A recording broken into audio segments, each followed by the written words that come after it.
Hello everyone, welcome back to my channel.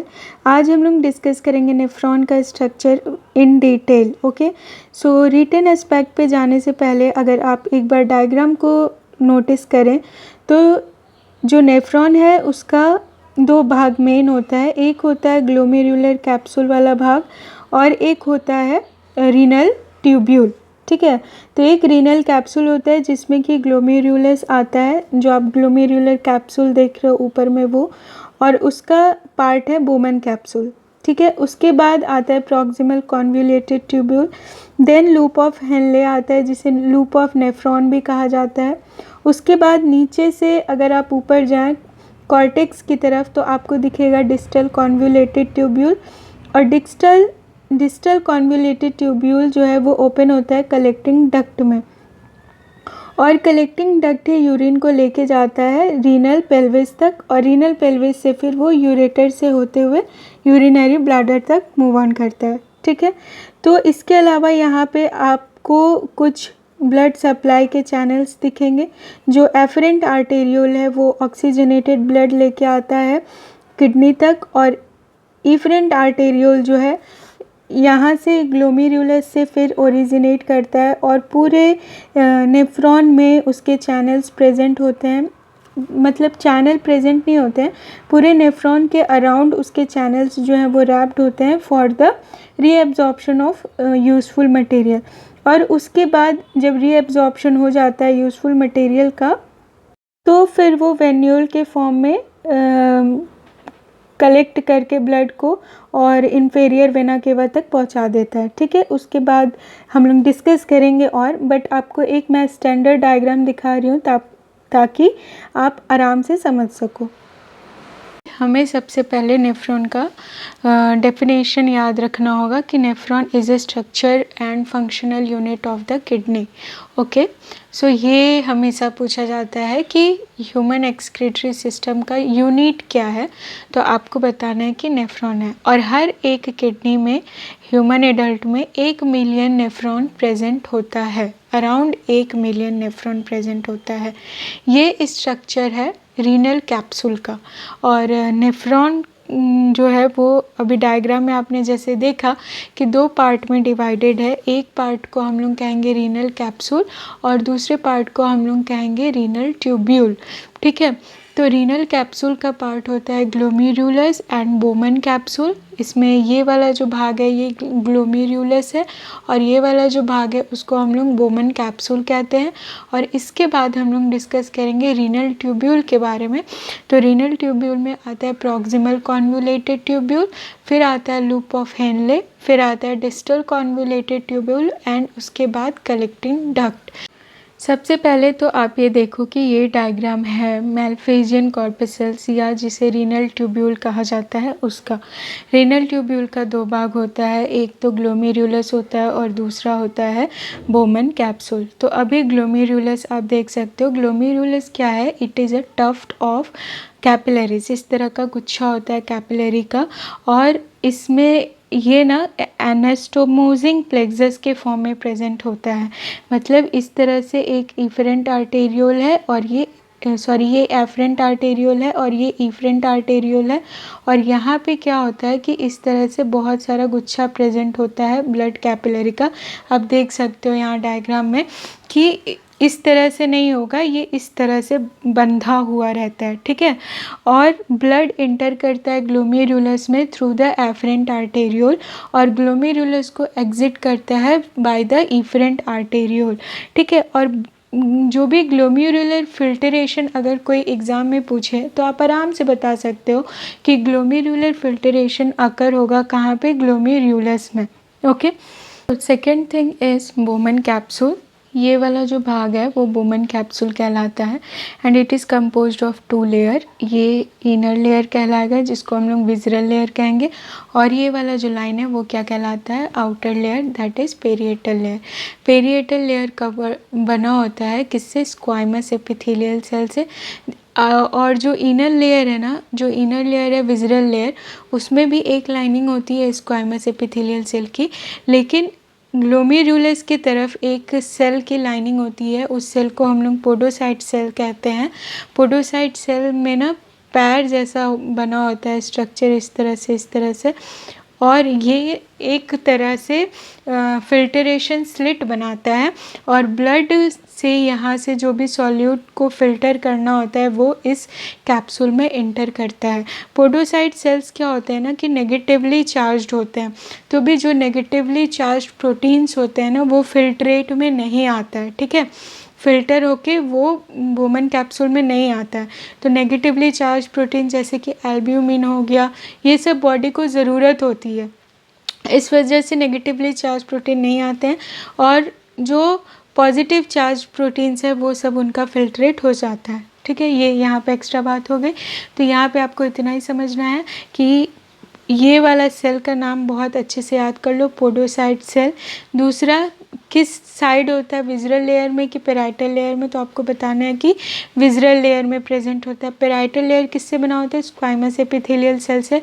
और Bowman capsule का जो ल्यूमेन है, ये वाला जो ल्यूमेन वाला भाग है वो रीनल ट्यूब्यूल के साथ कम्युनिकेट कर रहा है। ये वाला भाग क्या है, प्रॉक्सिमल कॉन्वोल्यूटेड ट्यूब्यूल का पार्ट है। सबसे पहले डिस्कस करते हैं प्रॉक्सिमल कॉन्वोल्यूटेड ट्यूब्यूल। यहाँ पे आप डायग्राम में देख सकते हो कि ये वाला पार्ट जो है वो है बोमन कैप्सूल का, और बोमन कैप्सूल लीड करता है into the proximal convoluted tubule. तो यहाँ से लेके यहाँ तक का भाग जो है वो PCT के अंडर कंसिडर किया जाता है। अभी इससे पहले आप लोगों ने डायग्राम में देखा था कि जो प्रॉक्सिमल कॉन्वोल्यूटेड ट्यूब्यूल होता है उसके जो सेल्स हैं वो इस तरह से प्रेजेंट होते हैं, इस तरह से प्रेजेंट होते हैं। तो इसका जो फ्री एंड होता है वहाँ पे क्या प्रेजेंट होता है, माइक्रोविलाई प्रेजेंट होता है, और माइक्रोविलाई क्या करता है, इंक्रीज़ करता है surface area for the reabsorption. तो सबसे ज़्यादा रीएब्जॉर्प्शन जो भी ग्लूकोज का है, ये हम लोग जब फिल्टरेशन पढ़ेंगे तब डिस्कस करेंगे कि ग्लूकोज का, सॉल्ट का सबसे ज़्यादा रीएब्जॉर्प्शन PCT वाले रीजन में होता है। रीएब्जॉर्प्शन का मतलब क्या है, जो भी फिल्टरेट इसमें आया उसमें से हमको रीएब्जॉर्ब, उसमें से ब्लड में जो चीज़ें जाएंगी वो रीएब्जॉर्ब्ड कहलाती हैं, कि ब्लड में यहाँ से वापस ब्लड में शुगर जाएगा, ग्लूकोज जाएगा, वापस ब्लड में क्या जाएगा, सॉल्ट जाएगा।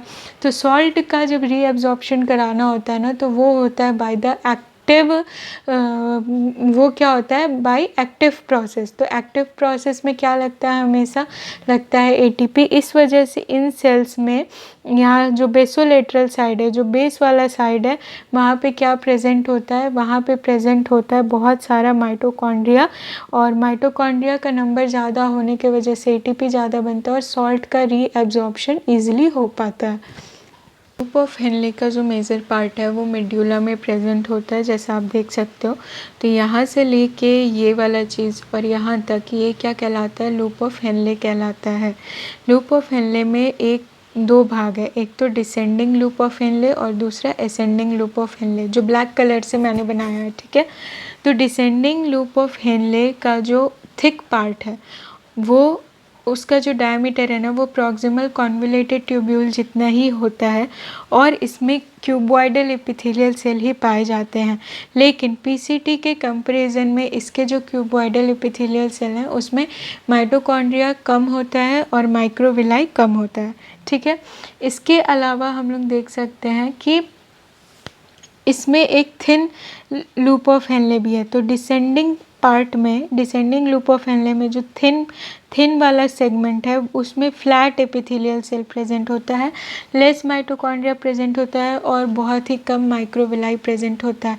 यहाँ का जो सेल्स है ना, यहाँ का जो सेल्स है उसमें सेल ऑर्गेनेल्स भी कम पाए जाते हैं, जो कि इंडिकेट करता है कि यहाँ वाले पार्ट में पैसिव मूवमेंट ऑफ मॉलिक्यूल ज़्यादा होता है in comparison to active movement. अब असेंडिंग लूप ऑफ हेनले है, असेंडिंग लूप ऑफ हेनले में भी थिन पार्ट है और थिक पार्ट है। थिन पार्ट में एज सेम एज इधर के होगा कि यहाँ पे भी फ्लैट जो एपिथेलियल सेल है वो प्रेजेंट होगा, और थिक पार्ट में भी क्यूबॉइडल एपिथेलियल सेल प्रेजेंट होता है, लेकिन इसमें इसके कंपेयर में माइटोकॉन्ड्रिया और माइक्रोविलाई का अमाउंट ज़्यादा होता है, ओके। तो इसके अलावा अगर हम लोग डिस्कस करें कि लूप ऑफ हेनले में क्या चीज़ का रीअब्जॉर्प्शन होता है, तो वाटर का रीअब्जॉर्प्शन लूप ऑफ हेनले में बहुत ही ज़्यादा होता है। इसके अलावा इसमें ना कुछ पोर्स प्रेजेंट होते हैं। ये जब हम लोग रीअब्जॉर्प्शन डिस्कस करेंगे तो देखेंगे कि यहाँ पे यहाँ के जो सेल्स हैं ना उसमें पोर्स वाले स्ट्रक्चर प्रेजेंट होते हैं। इसको स्ट्रक्चर नहीं कह सकते, इसको हम कहेंगे प्रोटीन। और यहाँ पे प्रोटीन प्रेजेंट होता है जिसको कहा जाता है एक्वापोरिन। और अगर आप थोड़ा सा एक्स्ट्रा मैं बता दूँ तो यहाँ पे पाया जाता है एक्वापोरिन 1। आप बस एक्वापोरिन याद रख लो। अगर कोई पूछे कि एक्वापोरिन 1 कहाँ प्रेजेंट होता है तो एक्वापोरिन 1 जो है वो डिसेंडिंग लूप ऑफ हेनले में प्रेजेंट होता है। ठीक है, असेंडिंग लूप ऑफ हेनले में एक्वापोरिन 1 नहीं प्रेजेंट होता है, ये याद रखना है, एक्स्ट्रा बात है। और ये लूप ऑफ हेनले क्या करता है, लूप ऑफ हेनले में वाटर का रीअब्जॉर्प्शन होता है, सॉल्ट का रीअब्जॉर्प्शन नहीं होता है, क्योंकि यहाँ पे माइटोकॉन्ड्रिया का अमाउंट कम है, इस वजह से सॉल्ट का रीअब्जॉर्प्शन उतना नहीं होता है। और एक तरह से कह सकते हो कि ये इम्परमिएबल ही होता है सॉल्ट के।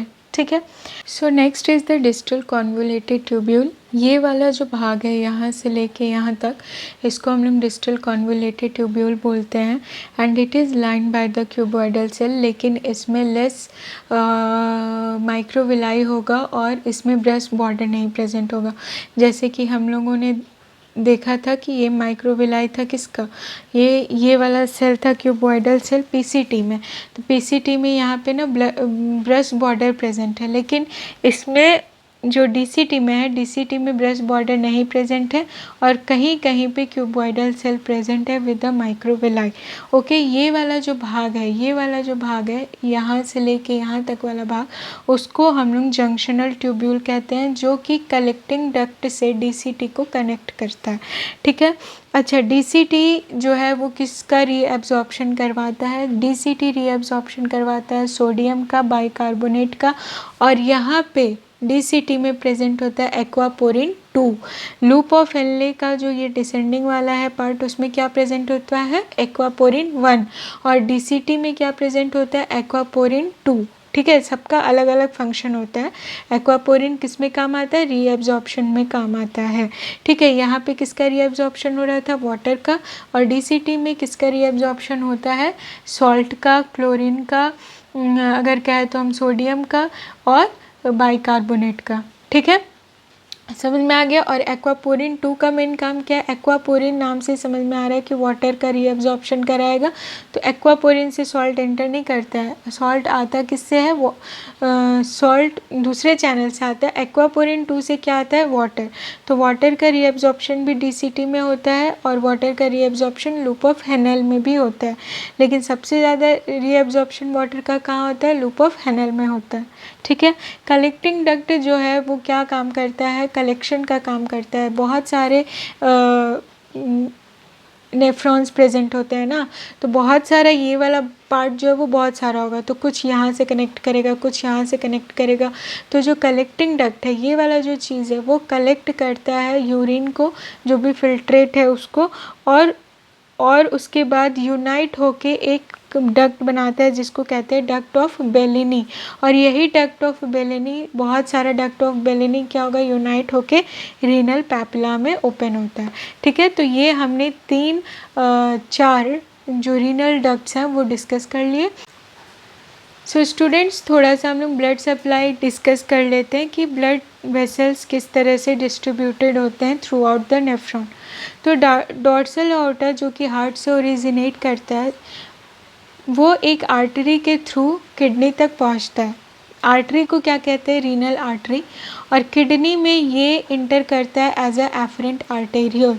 यहाँ डायग्राम में देख सकते हो आप एफरेंट आर्टेरियोल जो है वो ग्लोमेरुलस का फॉर्म लेता है inside the Bowman capsule, inside नहीं, बोमन कैप्सूल के अराउंड ग्लोमेरुलस का फॉर्मेशन होता है। और ग्लोमेरुलस से बाद यहाँ पे इफरेंट आर्टेरियोल बनता है।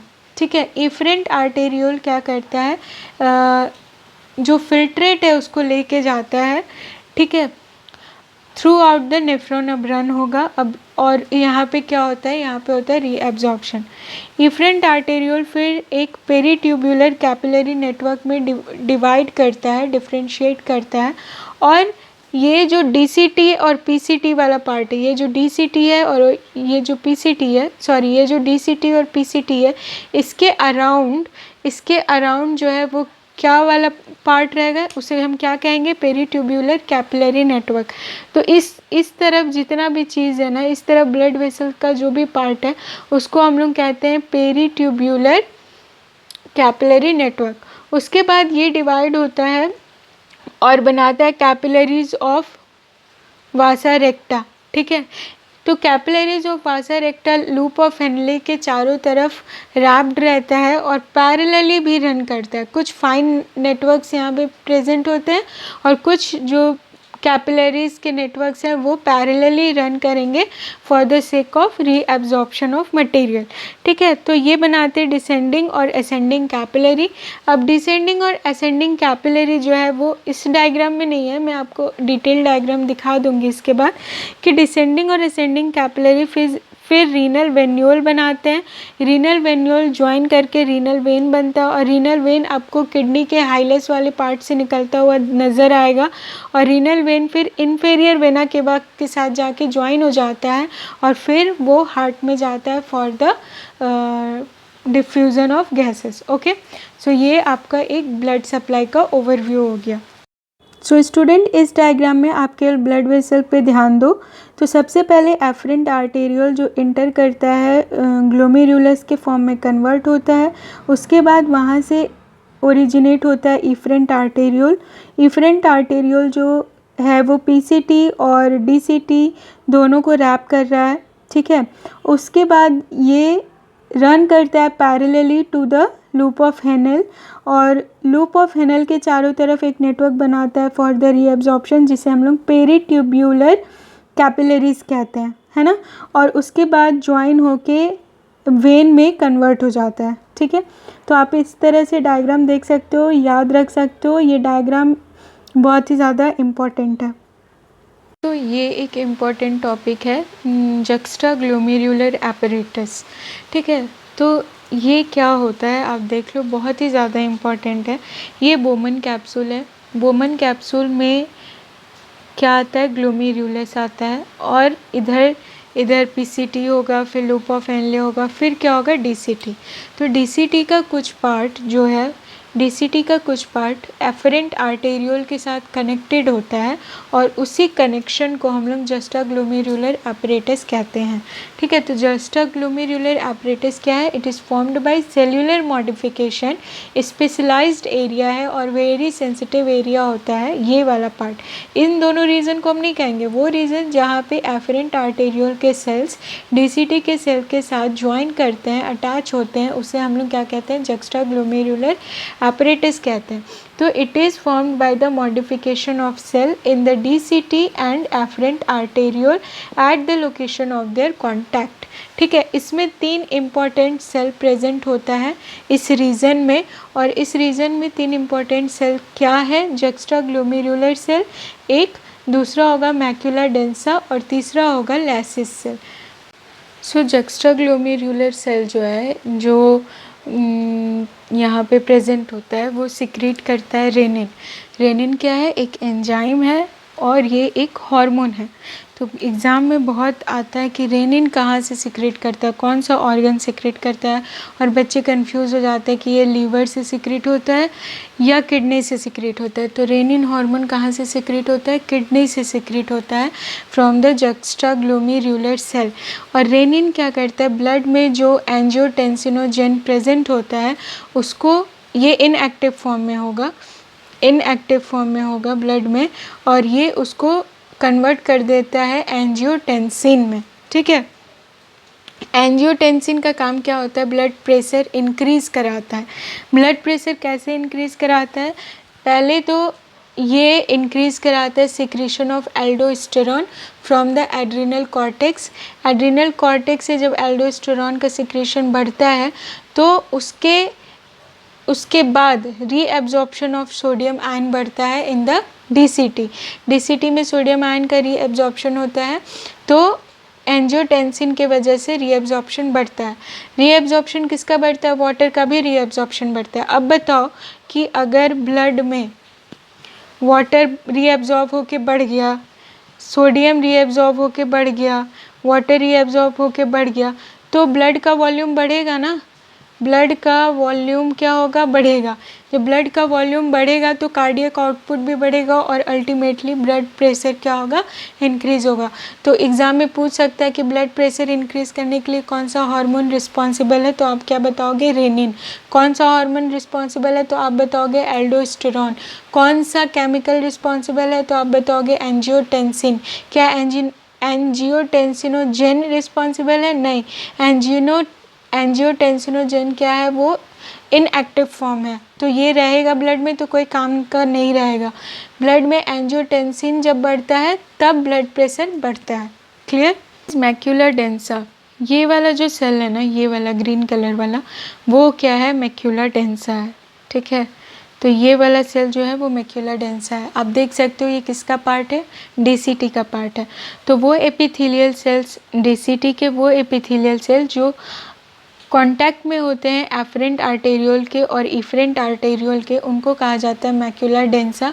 क्यों, क्योंकि ये अदर सेल, ये सारे एपिथेलियल सेल के यहाँ पे जो एपिथेलियल सेल प्रेजेंट होगा ना, उसके मुकाबले यहाँ पे बहुत ही ज़्यादा डेंस अमाउंट में प्रेजेंट होते हैं, इसलिए कलेक्टिवली इन सेल्स को मैक्यूलर डेंसा कहा जाता है। ये कॉल्यूमिनर टाइप ऑफ सेल होते हैं, जबकि हमने पढ़ा था कि डीसीटी में भी क्यूबॉइडल, डीसीटी में भी क्या होते हैं, क्यूबॉइडल सेल होते हैं, लेकिन यहाँ पे क्या होता है, कॉल्यूमिनार टाइप ऑफ सेल होता है। और ये सेल्स क्लोज होते हैं with the juxtaglomerular cell के और एक्ट करते हैं एज अ कीमोरिसेप्टर और इन्फॉर्मेशन देते हैं जक्स्ट्रा ग्लोमेरुलर सेल को। ठीक है, तो ब्लड प्रेशर बढ़ाना है, इसका सिग्नल कौन देगा, मैक्यूलर डेंसा देगा।